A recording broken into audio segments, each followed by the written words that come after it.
Seeing you again. It brings back so many memories. Memories of my childhood days in this town.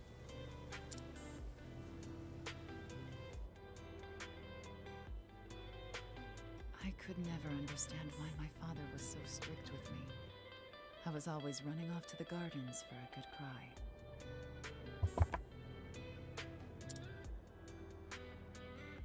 And that was where I would find you. And find an excuse to shirk my duties as gardener's apprentice.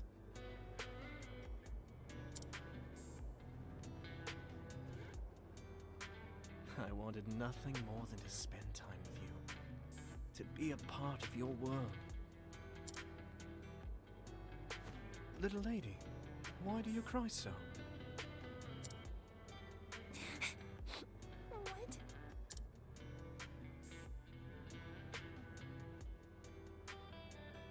We couldn't help but be drawn to one another. Like the bees, drawn to the nectar of the fragrant blooms. So it's a love story. You were always penning poems for me. Your words, your songs, gave me comfort and solace. In the darkest days, after I lost father, you would sing them for me, over and over.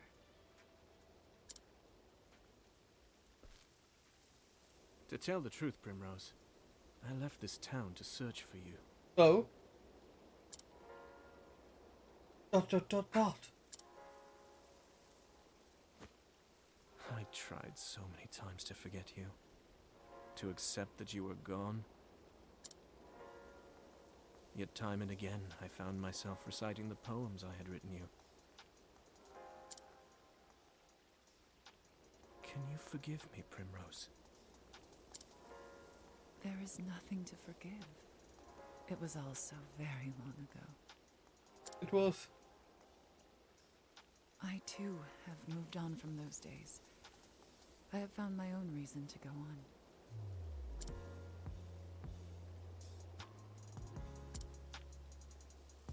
And when the moon waxes full and bright in dark heaven, and stars glitter worlds away from earthly sorrow, would that sleep hold you in her soft embrace. Then shall my eyes close, lips open in prayer. Simeon.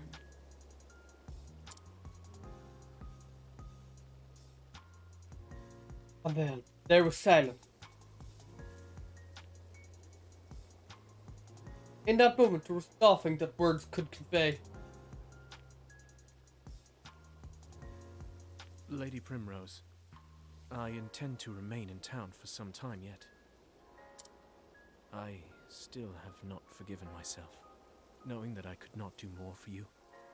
It tortures me to this day.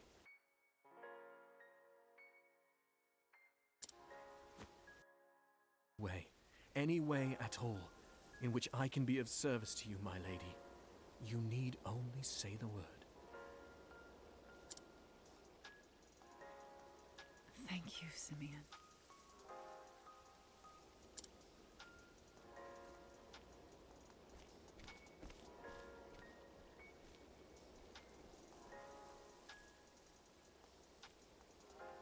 Enough distractions. I must find the men marked by the crow. That you do. But where to begin?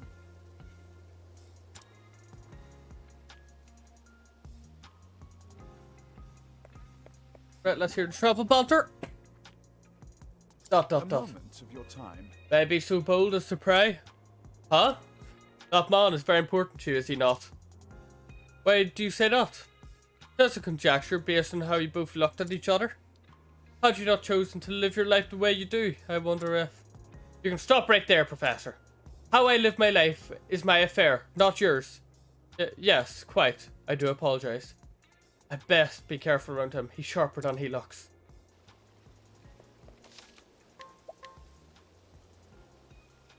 And we save. Oh, more travel banter. Dot. This is... This is where you were born and raised. It is, though much has changed in the last 10 years. The people, town. It seems like the Lord we've been told about has a lot to do with that. Yes. None of the changes have been none of the changes have been for the better. This was a happier place when I knew it. It was peace and prosperous. My father was a strict man, but he was respected and loved by the people. I'd very much like to see your town as it once was. And if only I could have shown it to you how proud I was of where we lived. Oh, Primrose.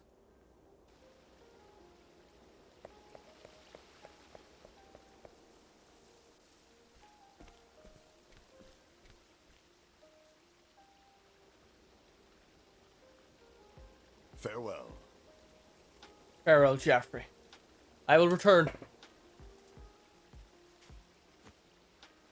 What?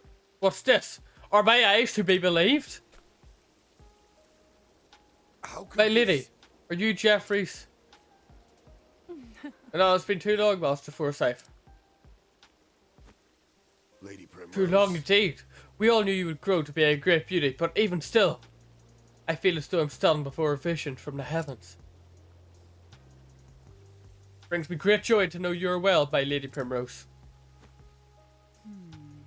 As it does to me, to see you healed and hearty, Master Forsyth. Thank the gods. Age has stopped my back, or age has stooped my back and blurred my eyes, but just seeing you before me, I thank the gods for blessing me with a long life. You flatter me overmuch, my good sir. I was just paying Geoffrey a visit, as I do from time to time. You should do the same, Lady Primrose. Let your father bask you in your beauty as well. No. No. I cannot face father, not yet. Before that, there's something I must do. I'm sorry to hear it, my lady. But where have you kept yourself all these years? There are many here who would have been more than happy to take you in. The truth. I've been on a journey of sorts. You must know the truth.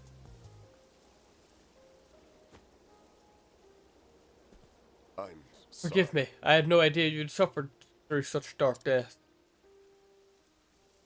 You did well to endure it and return to us, Lady Primrose. Actually. I endured it only because I must. I must learn the truth behind father's death. And have my revenge upon the bastards who took him from me. Master Forsyth, is there nothing you can tell me?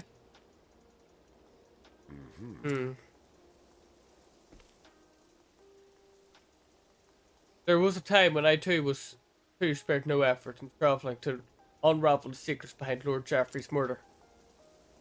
But in the end, I was left wishing I never had. My lady, I urge you to tread lightly. This business will be the death of you if you do not watch your back.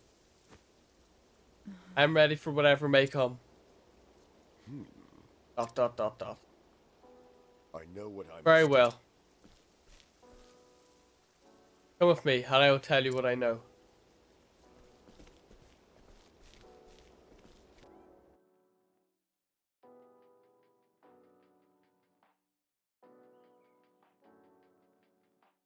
I'm back, Anna.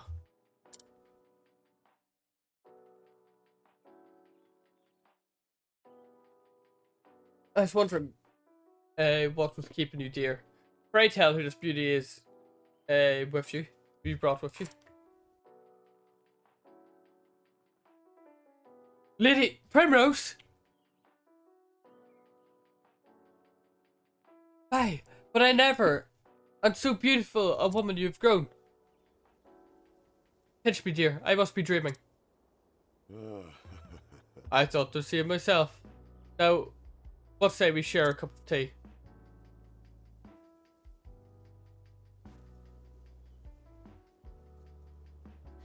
And so, from that dark day onward, the balance of power here in Noble Court shifted dramatically. Under Lord Geoffrey's stewardship, House Azelhart was the most prominent of all the great families. Working closely with the City Watch, he took it upon himself to uphold the peace and keep the people happy. Crime. Crime of any sort. Was high, unheard of. Oh, what happy days those were. So, with a wont to do, ill deeds maybe have been found a bit of a stifling. But it matters little. Those time of peace and security are all but a dream now.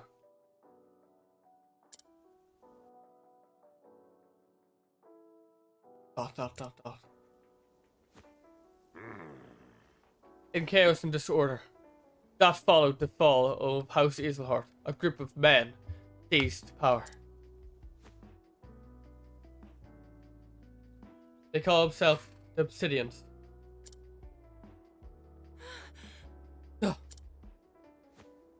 They began their operation peddling illicit tinctures back when your father still lived. Working in the shadows just out of the sight of Geoffrey's watch. They made one shady deal after the next. One shady deal after the next, filing their coffers and making powerful friends. Led by the influence of their coin, countless once lawful men cast their lot with these villains, and the ones that didn't. Captain Albus commanded the city watch in those days. Maybe you remember him. But he was for Geoffrey's right hand, and most just honourable man I've been privileged to know. Unfortunately, his code of honour put him at odds with the Obsidians, and so they took action. Murdered like my father. And then? Absent his leadership, the city collapsed, and Obsidian seized power with the greatest of ease. I spent years trying to follow the trail of the corruption and find who led it, where the blood money flowed. In the end, I found that I was up against an opponent too evil.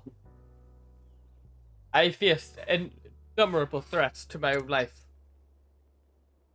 Two of my cohorts from the watch, who worked tirelessly to help me try and track down truth, were murdered in cold blood.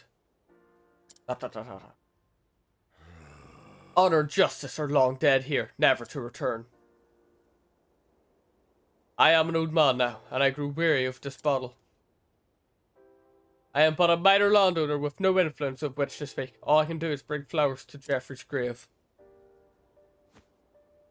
Lady Primrose. There is nothing more I can do for him, or for you, and so I beg of you, Lady Primrose, leave this place. Trust me, my lady. Were your father here, he would say the same. Dot, dot, dot, dot.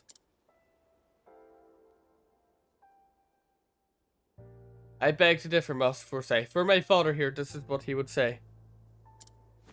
Faith. Faith shall be your shield. Dot, dot, dot, dot. Mayhap you're right. Mayhap. I have only twisted my memories of Geoffrey to ease my regret at my own cowardice. Forgive me, my lady. I do you a dishonour. Now then. I know where the Obsidians make their headquarters in town. I will take you there.